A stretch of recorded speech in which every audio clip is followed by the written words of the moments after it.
क़द अफ़लह मन तज़क्का सदक़ल्लाहु अल-अलीयुल अज़ीम व सदक़ रसूलुहुन नबियुन मतीनुल करीम व नहनु अला ज़ालिका लमिनश शाहिदीन वश-शाकिरीन वल्हम्दुलिल्लाहि रब्बिल आलमीन। एक मरतबा आवाज़ बुलंद दुरूद पाक पढ़ना।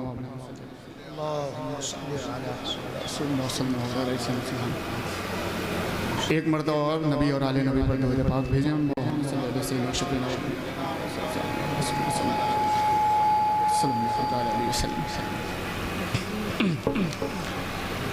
मोहतरम सामईन इकराम, जिस आयत करीमा की तिलावत का मुझे शर्फ हासिल हुआ, अल्लाह तबारक व तआला फरमा रहा क़द अफ़लह, यकीनन कामयाबी किसके लिए? मन तज़क्का, जिसने अपने नफ्स को पाक कर लिया। कामयाबी किसके लिए है? जिसने अपने नफ्स को पाक कर लिया। हज़रात मोहतरम बातें बहुत हैं, मुख्तसर वक्त तो मुख्तसर में मैं इसको ख़त्म करूँ। कामयाबी किस शय का नाम? कामयाबी किस शय का नाम? अब आप जितने बैठे हुए, मैं अगर आपसे सवाल करूं कि आपकी नज़र में कामयाबी क्या, तो हो सकता है कि आप में से कुछ उठें कहें हजरत कामयाबी तो वो है, कामयाबी तो वो है कि जिसने दौलत कमाई, कामयाब तो वो है कि जिसने शोहरत कमाई, कामयाब तो वो है कि जिसने इज्जत कमाई, कामयाब तो वो है कि जिसने घर बनाया, बंगला बनाया, कामयाब तो वो है कि जिसने बड़ी गाड़ी खरीद ली, कामयाब तो जमीन वाला, कामयाब तो इज्जत वाला, कामयाब तो ताकत वाला, शोहरत वाला है। मगर मैं कहूंगा कि कामयाबी इस बात की ये नहीं है कि आप दौलत वाले हैं या शोहरत वाले हैं या इज्जत वाले हैं। ये इज्जत, ये शोहरत, ये दौलत, ये ताकत कामयाबी की दलील नहीं, बल्कि कामयाब वो है जिसे कुरान ने कामयाब कहा हो, जिसे अल्लाह ने कामयाब कहा हो। अरे मियाँ, अगर दौलत और शोहरत, इज्जत और कामयाबी की दलील होती तो मखदूम सिमनान के तख्तोताज को छोड़ के बिचौता की फकीरी को इख्तियार। जब पूछा गया कि सल्तनत को तर्क क्यों किया, तो कहा सुनो, अरे जो सल्तनत को तख्तोताज पे बैठे ये महरूम होता है, जो तख्त को तर्क कर दे वो जमाने का मखदूम, वो जमाने का मखदूम होता है।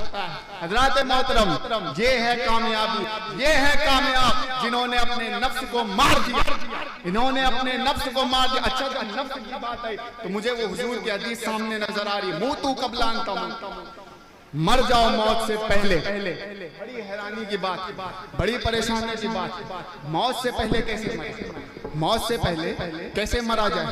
अच्छा, एक सवाल मैं करता हूँ, जब मरने की बात आई तो ये बताइए मरती क्या चीज, मरती क्या चीज है? जिस्म मरता है। आपके पास दो चीजें हैं, एक जिस्म है, एक रूह है, एक जिस्म है और एक रूह है। तो अब मरती क्या चीज है? जिस्म मरता है कि रूह मरती? जिस्म मरता है ना? आसान लफ्जों में तो आपको बताने में आसानी होगी। जब इंतकाल होता है तो गुस्ल किसको देते हैं? जिस्म को देते हैं या रूह को देते हैं?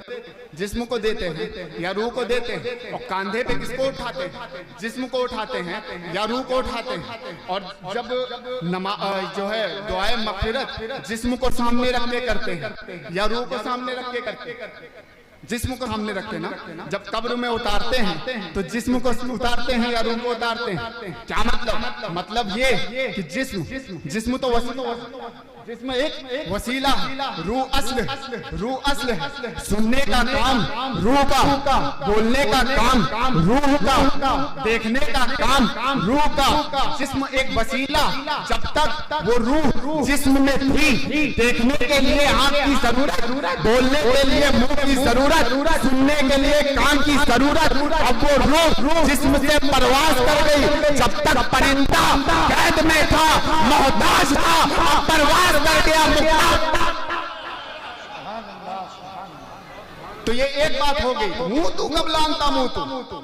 अब जब जिस्म मरता है तो जिस्म की ख्वाहिशात मरती है, जिस्म की ख्वाहिशात मरती है, नफ्स की ख्वाहिशात मरती है ना, नफ्स की जिस्म मरता है, वो नहीं मरती, नफ्स की ख्वाहिशात मरती है। अब जब नफ्स की ख्वाहिशात मर गई तो वो जिंदा होगा, तो अपने नफ्स को मार के जिंदा हो, अपने नफ्स को मार के जिंदा हो जाओ। इन्हीं जिंदों की फहरिस्त में कुछ ऐसी जातें हैं, हुजूर गौसे आजम, इन्हीं जिंदों की फहरिस्त में मखदूम सिमना, इन्हीं जिंदों की फहरिस्त में गरीब नवाज, इन्हीं जिंदों की फहरिस्त में निजामुद्दीन औलिया, इन्हीं जिंदों की फहरिस्त में ख्वाजा बख्तियार काकी, इन्हीं जिंदों की फहरिस्त में वारिसे पाक, इन्हीं जिंदों की फहरिस्त में जो है साबिर कलियत, इन्हीं जिंदों की फहरिस्त में जो है शाह अबुल गौस करम दीवान। इन्होंने अपने नफ्स को मार दिया, जिंदा हो, कामयाब। अल्लाह ने इन्हें कामयाब बना, अपने नफ्स को मार दो, कामयाब हो जाओ। हज़रत मोहतरम बस यही मुख्तसर में वाखिर दावा।